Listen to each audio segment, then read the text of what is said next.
Hi dears, welcome back. Stitched items ഒരുപാട് പേര് ആവശ്യപ്പെട്ടിട്ടുണ്ടായിരുന്നു. അതാണ് ഇപ്പോൾ വീഡിയോയിൽ കാണുന്നത്. ടോപ്പ് ബോട്ടം ദുപ്പട്ട വരുന്ന 3 പീസിൻ്റെ സെറ്റാണ്. ജയ്പൂർ കോട്ടണിൽ തന്നെയാണ് മെറ്റീരിയൽ വന്നിട്ടുള്ളത്. വലിയ സൈസുകളാണ് കേട്ടോ ഏറ്റവും കൂടുതൽ വീഡിയോയിൽ ഇൻക്ലൂഡ് ചെയ്തിട്ടുള്ളത്. ചെറിയ സൈസുള്ളതും വീഡിയോയിൽ തന്നെ നമ്മൾ ഇൻക്ലൂഡ് ചെയ്തിട്ടുണ്ട്. അവൈലബിൾ ആയിട്ടുള്ള എല്ലാ സൈസുകളും അതിൽ തന്നെ നമ്മൾ മെൻഷൻ ചെയ്തിട്ടുണ്ട് കേട്ടോ. അപ്പോൾ നിങ്ങൾക്ക് മെറ്റീരിയൽസ് മേടിക്കണം എന്നുണ്ടെങ്കിൽ സ്ക്രീനിൽ കാണുന്ന വാട്സപ്പ് നമ്പറിലേക്കൊന്ന് സ്ക്രീൻഷോട്ട് എടുത്തിട്ട് മെസ്സേജ് അയച്ചാൽ മതി.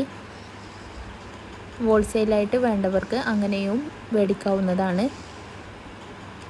ഓൾ ഇന്ത്യ ഡെലിവറിയും അവൈലബിൾ ആണ്. ആവശ്യമുള്ളവർ എത്രയും പെട്ടെന്ന് മെസ്സേജ് അയക്കേണ്ടതാണ്. പെട്ടെന്ന് തന്നെ സ്റ്റോക്ക് ഔട്ട് ആകും കേട്ടോ ഇത്.